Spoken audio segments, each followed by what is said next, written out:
আমি স্ট্রংলি বলছি, এতে আমার কোনো ক্ষতি হলে হবে, আমি বললাম। আমি ঢুকে ভাইয়াকে ধরে দেখলাম ভাইয়া পুরো ঠান্ডা, কোনো পোস্টমর্টম হয়নি, কোনো টক্সিকোলজি রিপোর্ট হয়নি, কিচ্ছু হয়নি ভাইয়া। একটি হত্যাকাণ্ডের রহস্য উন্মোচন করতে হবে, যে হত্যাকাণ্ডকে এরই মধ্যে মীমাংসিত স্বাভাবিক মৃত্যু বলে প্রতিষ্ঠিত করা হয়েছে। ঘটনার পর এরই মধ্যে পেরিয়েছে 2 বছর, কবরে হয়তো পচন ধরতে বসেছে মরদেহের। করা হয়নি ময়না তদন্ত, কোনো সাক্ষীও নেই। এরকম কুল কিনারাহীন ঘটনার রহস্য উন্মোচন করা শুধু কঠিন নয়, এক প্রকার অসম্ভব। সে অসম্ভবকে সম্ভব করতে 15 মিনিটস টিম প্রায় 3 মাস ধরে অনুসন্ধান করেছে বিষয়টি। সেই অনুসন্ধানে যা উঠে এসেছে তা শুধু অবিশ্বাস্য নয়, কিছুক্ষণের জন্য আপনার আপনজনদের প্রতি বিশ্বাস উঠে যাবে। কারণ বাবার রেখে যাওয়া সম্পত্তির ভাগ বেশি পেতে পরিকল্পিতভাবে একমাত্র ভাইকে হত্যা করে তারই আপন বোন। আরও অবাক করবার বিষয় হলো, দেশের প্রভাবশালী 2টি পত্রিকার মালিক সেই হত্যাকাণ্ড ধামাচাপা দেওয়ার কাজ করেছে নিখুঁতভাবে।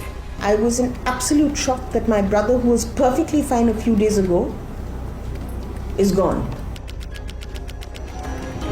সাজরে হক ট্রান্সকম গ্রুপের প্রতিষ্ঠাতা লতিফুর রহমানের ছোট মেয়ে।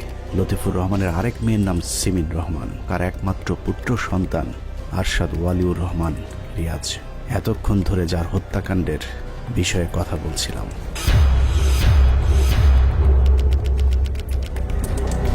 লতিফুর রহমানের ছোট মেয়ে সাজরে হকের দাবি, তার ভাই ওয়ালিউর রহমানকে হত্যা করেছে তার বড় বোন সিমিন রহমান। আর সেই হত্যাকাণ্ড ধামাচাপা দেওয়ার কাজে সহায়তা করেছে প্রথম আলোর মতিউর রহমান এবং ডেইলি স্টারের সম্পাদক মাহফুজ আনাম। প্রথম আলোর অ্যানুয়াল ইভেন্টে, অ্যানিভার্সারিতে গত কয়েক বছর ধরে আমাকে দাওয়াত দেওয়া হয় না, but I am a sitting director, serving director of Media Star limited.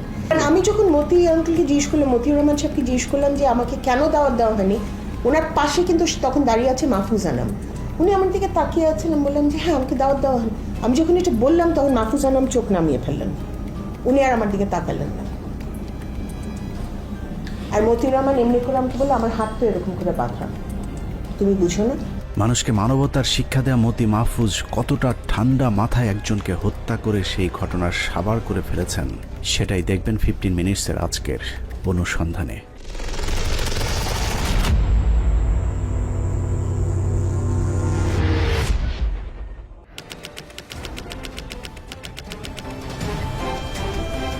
Transcom লিমিটেডের প্রতিষ্ঠাতা লতিফুর রহমানের একমাত্র ছেলে আরশাদ ওয়ালিউর রহমান রিয়াজ, যিনি হত্যাকাণ্ডের শিকার হয়েছেন।